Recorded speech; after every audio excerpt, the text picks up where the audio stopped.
I think they themselves contributed to diminishing their own influence because they have a paternalistic view of our relationship. You see, whenever you look at everything we do, every initiative we take, it's always about Russia. Someone speaks and they say they're influenced by Russia. Everything that happens, it's Russia. Why do they have their eyes closed like that? So Africans aren't capable of developing anything. Africans aren't capable of inventing, innovating, or taking initiatives. That's what we're fighting against. That video you just saw is AI. It's not real. That is not really Captain Traore talking. Scary.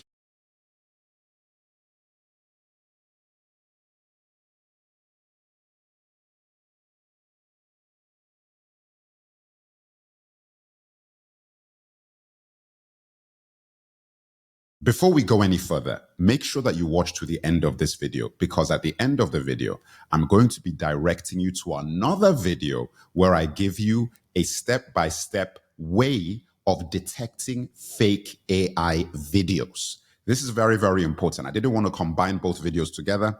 This is just talking about this situation, but stay to the end because I'm going to direct you to a video where I tell you exactly how to find out if a video is fake or real, okay? I think one of the biggest threats to Captain Traore, the Pan-African movement, might actually be artificial intelligence. The advent of AI is scary and amazing at the same time. I mean, I'm not even going to talk about the fact that I have no idea where this technology came from and how it just popped out of nowhere, but AI is everywhere now. And a lot of people, especially Africans and Black people, are not really that well-schooled, well-versed on what artificial intelligence is. When you see that video that I saw of Captain Traore giving the interview and you realize that this video isn't real, they've created this thing, it should give you pause.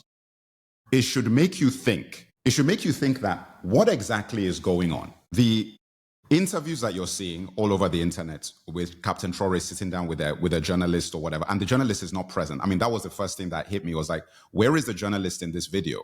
We just see edits of him talking, but we do not see the questions being asked to him as he's responding. So that was the thing that really got me, because it tricked me to begin with when I saw it. And I clicked on the video because I was like, oh my goodness, there's an interview with him. African history is human history. We've spent so much time asking others to tell us who we are. We haven't done the logical thing, take control of our own narrative. That's why I created my newsletter for all of us, to get us to think differently about how everything going on affects us. Not just in history, but with technology, politics, culture, and media.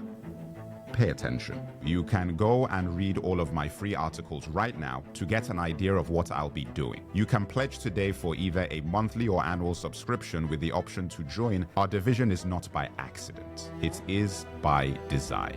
We're going to change that. Now, we can talk about artificial intelligence in so many different ways. The way that it has helped society, the way that it has helped communities, the possibilities it has for the African continent is vast. Through education, information, connectivity, training. It's incredible what AI will and could and will do for Africans as we get more and more used to using it and train more and more Africans on the benefits of artificial intelligence. But there is the dark side of it, the dangerous aspect. And the fact that you can be tricked in this way is the dark side of artificial intelligence and AI.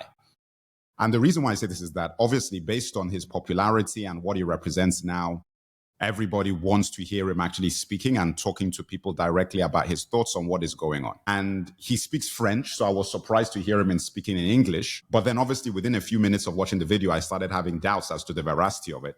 Then you look at the mouth and you realize that it's basically a lot of the videos online are fake. And this actually brings me to a thought that I had last year, where there's a lot of channels that are faceless channels on the internet putting out news about Captain Traore and Burkina Faso, and they've been doing this for years, for the last 2 years, and they're getting a lot of views, a lot of subscribers, a lot of traction. And a lot of the stories that they put out are actually positive, which is the reason why I didn't really say anything to begin with, because I said, look, at least they're spreading good propaganda, whether it's true or not. The way things are going now, and after what the US said about him and the fact that people are concerned for his safety and so on and so forth, what we should really be thinking about is control of the narrative, not what the narrative is actually saying. Think about what I just said. Control of the narrative, not what the narrative is saying. Just because everything you're seeing is positive doesn't mean that it's a good thing that it exists. So I was looking at those broadcasts about him building houses, the plans, the banning the banning of French in Burkina Faso. I then realized that how do we corroborate any of these stories? We can't, because we know the mainstream media is not talking about them, but we're listening to people who they have no accountability. You see, if you can't see somebody who's talking to you, you do not know who they are, and they're using an AI voice, AI images, stock images, who are they? Why are you listening to anything that this person is saying, or whoever this person is putting this stuff out? But if you don't control the narrative, what is to say that tomorrow they will not start putting material in there that is not good? And even more nefarious, putting in material there that could be more dangerous for him. Because something that I talked about in a live show that I did was Captain Traore is not trying to militarize Africa. He's not going around trying to create some African force to fight white supremacy and fight the West. He's not doing that. But if these faceless, nameless people who are creating this AI avatar of him start putting out videos pushing that sort of mentality, which is something that a lot of Pan-Africans would support, that puts him in a position that he doesn't really want to be in. And you don't control that. And what is even more scary, you don't know who's behind these channels. These could be the very people that you're fighting who are behind these channels, because they know that, okay, you know what, we're looking for hearts and minds now, and we're in a game of propaganda. How about we control their narrative covertly? Because that is what artificial intelligence can now do. Knowing that Africans are not as savvy as Western audiences, because you couldn't do this with a Trump avatar. You could not make a fake Trump interview and get away with it for multiple reasons. One is that the White House correspondents would come out and say it's fake.